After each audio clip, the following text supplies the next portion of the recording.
Boa noite a todo o povo de Deus, a paz de nosso Senhor e Salvador Jesus Cristo. Quero agradecer a Deus por esta oportunidade que Ele está nos dando, né? Estive ausente pelos tempos, porque passei por uma cirurgia meio urgente, tive que ir para Goiânia fazer essa operação. E foi uma cirurgia muito delicada que foi do coração, né?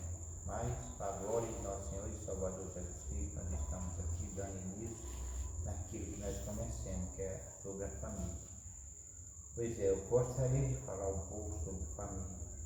Eu não gosto de falar da família hoje, que é uma família moderna, muito conceituosa, mas eu gosto de falar da família antiga. Como era educado uma família, como era ensinado, e quando um homem ele estava pronto para casar. Hoje a gente está vendo umas coisas tão diferentes que não dá para acreditar que é uma família. Mas antes de eu entrar nesse texto da palavra, eu quero pedir minha neta, essa aqui é minha neta, minha esposa está do meu lado, está minha filha, Poliana, Adriana, minha esposa, e minha neta, Ana Clara Vitória. Ela vai estar lendo aqui o versículo do livro de Provérbios 22, verso 6, para nós ter sentido daquilo que vamos falar. Amém. Meu nome é Ana Clara Vitória, né, do pastor Valmir, a paz do Senhor Jesus. Eu vou estar lendo aqui em Provérbios, Salmo 22, Provérbios 22, verso 6. Instrui o menino no caminho em que deve andar, e até quando envelhecer, não se desviará dele. Amém. Amém? Glória a Deus. Agora, nós estamos vendo aqui a recomendação do Senhor para instruir a criança o caminho que ele deve andar. Ou seja, começar a educar uma criança de pequeno, já no ventre da mãe. Porque quando eu comecei a primeira gravação que nós fizemos, eu sempre falo que eu falava com meus filhos, minhas filhas, no ventre da mãe dele. Quando eu vinha do trabalho, eu já fazia graça. O bucho da mãe da minha esposa já corria para o meu rumo, como que a criança queria sair para o meu encontro. Certo? Então, a gente observa hoje que os pais hoje já não tem muita essa ligação com a família. Né? Os pais hoje, a omissão do pai, na verdade, é querer dar somente aquilo que é material, mas a educação difícil é. Mas eu vou passar para minha esposa, que está dando também aqui a opinião dela a respeito da palavra, para nós entrar nesse texto, que é um texto muito complicado, mas vale a pena a gente ouvir. Amém, glória a Deus. Eu cumprimento a todas as famílias, com a graça e a paz do nosso Senhor e Salvador Jesus Cristo. Nós vamos estar falando de família. Tivemos ausente, mas a honra e glória do nosso Senhor e Salvador Jesus Cristo, hoje nós estamos aqui presentes para reiniciar esse trabalho e vamos falar da família, que é um grande projeto de Deus, e do casamento, que é a mais antiga instituição que Deus criou, e os filhos também. Nós vamos começar pela criança, como já foi lido em Provérbios 22, 6, falando para instruir a criança no caminho que deve andar. Então, hoje não está fácil instruir a criança, porque as crianças elas estão sendo instruídas de maneira diferente, não é como a Bíblia está mandando. Mas nós vamos tentar reajustar esse processo na vida das crianças através da palavra do Senhor. Amém? Então, nós vamos estar vendo aqui sobre o casamento, que é uma relação de santidade e fidelidade. Começando aí, o casamento, porque depois do casamento a gente vai ver a criança. Aí vem a criança, que é o programa que nós vamos estar trazendo hoje a respeito da criança, que vai estar falando a respeito da instrução na vida da criança. Então, a gente vê logo aqui que Deus, Ele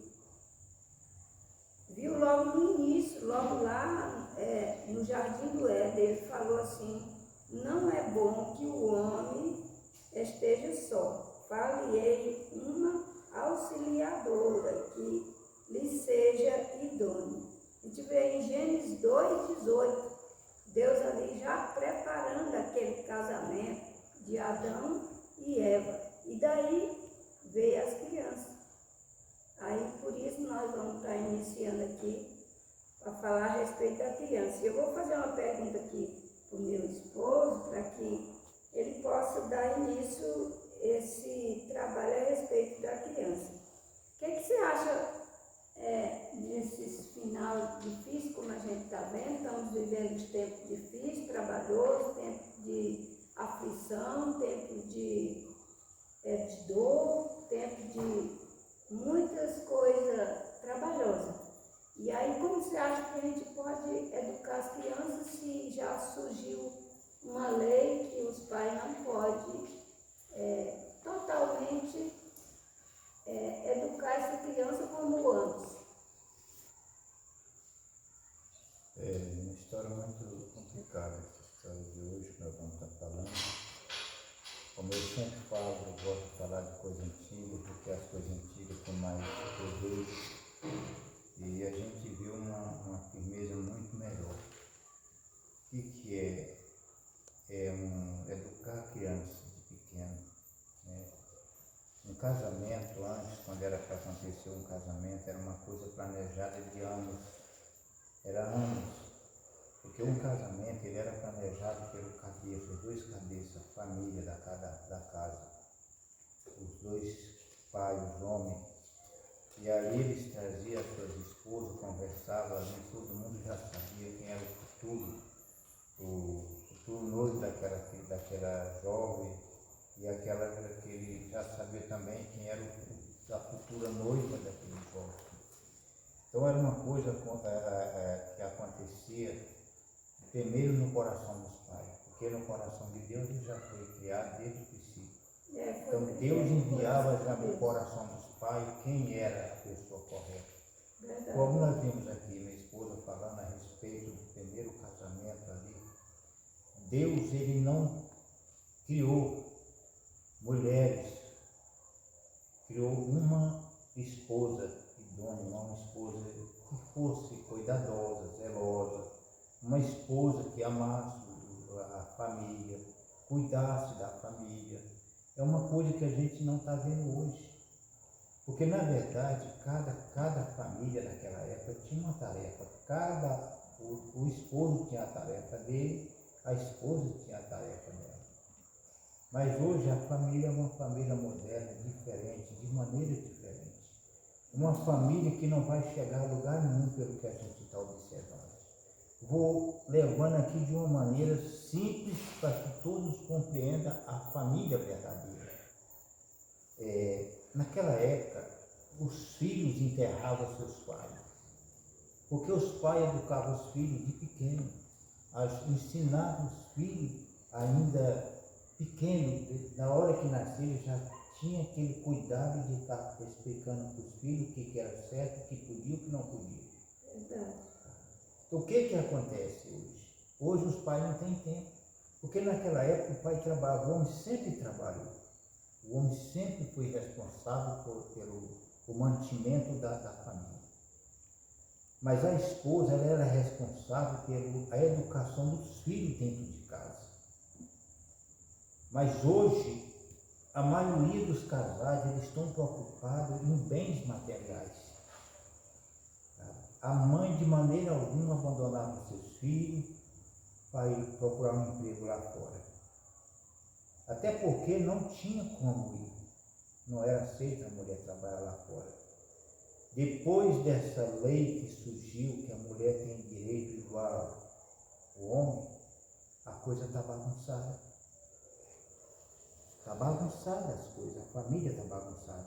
O homem passa o dia trabalhando porque é uma missão dele. A mulher deixa a sua missão dedicada, vai cuidar de uma missão lá fora que não tem nada a ver com ela. Mas por que ela é necessária de ir lá? Por conta que na mente está uma vida melhor, que se os dois trabalhar, a condição vai ser melhor, eles vão ter um requisito financeiro melhor, sabe? Mas esquece da maior instituição, da maior responsabilidade que é o lar. a criação dos filhos, a educação dos filhos. Naquela época, as mães tinham professora dentro de casa junto com elas. O estudo, não vou falar aqui de uma coisa que não era verdadeira. O estudo era o suficiente para a sobrevivência, para a pessoa sobreviver, ter conhecimento. As pessoas não estudavam para se formar porque às vezes nem tinha condição, porque todo mundo era simples, era humilde, e as pessoas trabalhavam para aprender, a ensinar alguma coisa que era necessária. Mas hoje, depois que o homem aprendeu se formar para viver numa instituição de mais alta sociedade, um requisito melhor, ficou difícil. Os filhos lá, criados na rua, às vezes seus cuidados de pai, às vezes cuidados de mãe, às vezes cuidados de irmã, sabe? Ou às vezes de pessoas que não têm nada a ver com a família. A pessoa que está trabalhando dentro do lar, ela não é responsável pela educação daquelas crianças. Ela está ali para ganhar o dinheiro dela, ganhar o salário. Mas a educação vem da mãe. Se a mãe está ausente, como os filhos podem ser educados? Como pode ter uma família estruturada?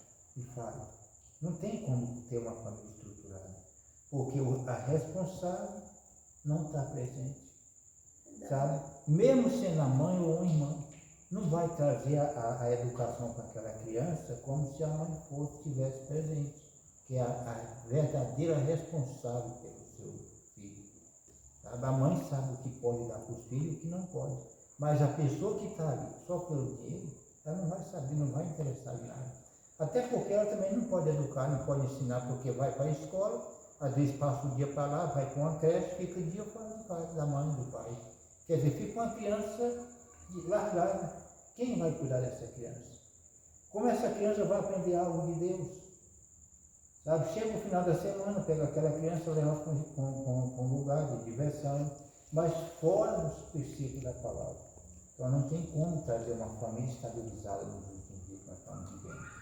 Existe uma sociedade hoje, essa sociedade, eu não falo que é uma sociedade de instituição divina, é uma sociedade sendo gerada numa instituição financeira, que está olhando, visando somente o financeiro, mas o espiritual não tem nada a ver. Amém?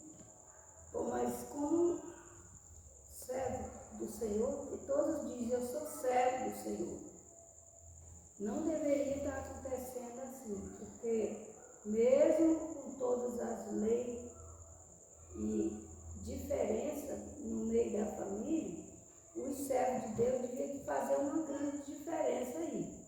Por quê?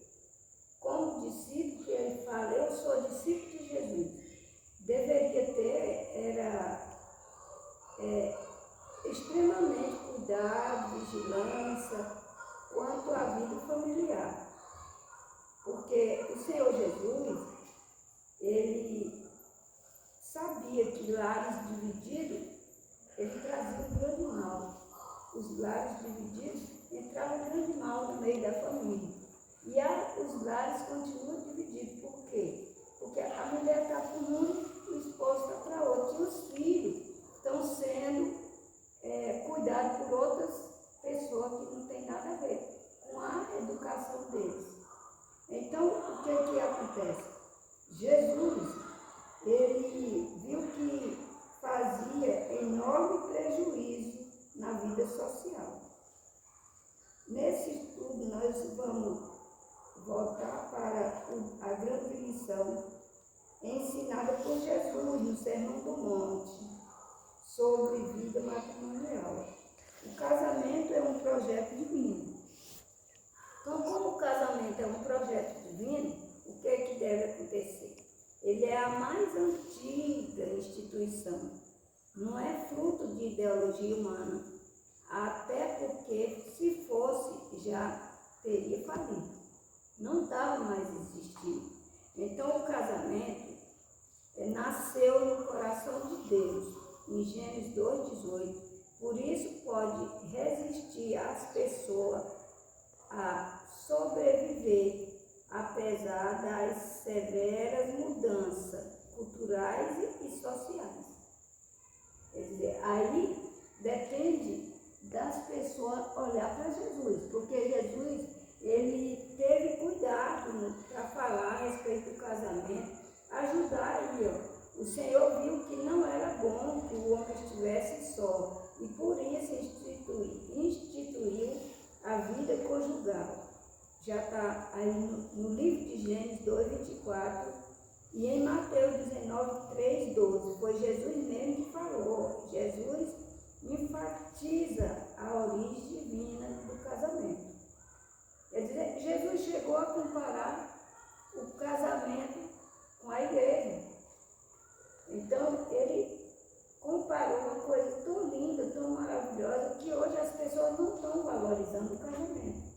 Está desmanchando, estão desfazendo uma instituição divina para forjar uma instituição humana, uma instituição forjada pelo homem. Quer dizer, o homem está se valorizando acima de Deus. E Deus está vendo tudo e vai ser cobrado. Vai chegar o dia que Deus vai julgar e todos vão ter que se comparecer diante de Deus para ser julgado e comprovar por que eles estão fazendo isso, desobedecendo a Deus e obedecendo o homem. Amém? Eu vejo essa história que você está falando a respeito da família numa situação tão complicada. Quando eu falei aqui no início, um casamento não acontecia de qualquer jeito. E nem no tempo pela vontade do jovem. Porque o jovem mais na frente, a gente observa que tinha até os programas que passavam em televisão falavam proibido para maior de 21 anos, para menor de 21, menor de 22. Você vê que quando a pessoa ia ficar de maior, ele já estava de 22 para frente. Então, quer dizer, ele já tinha um entendimento, ele já tinha um conhecimento, ele já sabia o que era um casamento. Porque os pais ali já praticavam ali em educar o filho a respeito do casamento, uma responsabilidade. O casal, ele tinha medo, o homem tinha medo do nome sair lá fora e dizer que ele tinha um filho com outra mulher, ele tinha filho fora do casamento. O casamento era uma instituição protegida pela palavra, tanto de Deus como pela lei terrena. Depois que entrou essa nova regra, foi que quebrou a instituição celestial, passou a viver uma instituição terrena, uma instituição humana. Desejo da carne, o desejo de Deus saiu. Quer falar? Eu quero fazer duas colocações. Aí eu vou falar uma agora, depois eu falo a outra. É interessante que isso aí que o senhor e a mãe estão falando sobre o marido por um lado, a esposa por outro. A gente vê exatamente que isso aconteceu no Jardim do Éden. E foi o motivo da queda dos dois. Porque Adão estava de um lado e a Eva estava em outro. E aí essa questão de marido falar assim, mas eu não dou conta. Então ele não pode pegar a responsabilidade, porque a palavra de Deus fala assim que a mulher tem que ser tratada como a parte mais frágil. Então como é que se coloca um peso em cima de algo frágil? Não vai aguentar. Não sustenta o peso. Então a responsabilidade é toda do homem. Tanto que Deus cobrou do homem, né? A questão da mulher estar sozinha. Porque era a responsabilidade dele de cuidar. De não deixar ela só. E hoje em dia, entre os casais é justamente isso. Mas quem quer manter um casamento precisa entender que não pode se afastar um do outro. Exatamente. Não é mais duas vidas, se torna um, né? Glória a Deus. E então aí a gente vê um grande exemplo. E Jesus se preocupou de mostrar exemplo no Sermão do Monte ali para os discípulos, que o casamento não era algo fútil, que poderia ser desfeito por qualquer razão. No texto básico desse estudo, Jesus não estava simplesmente impondo regra, mas revelando da pessoa o valor do casamento. Quer dizer, Jesus, ele valorizou tanto o casamento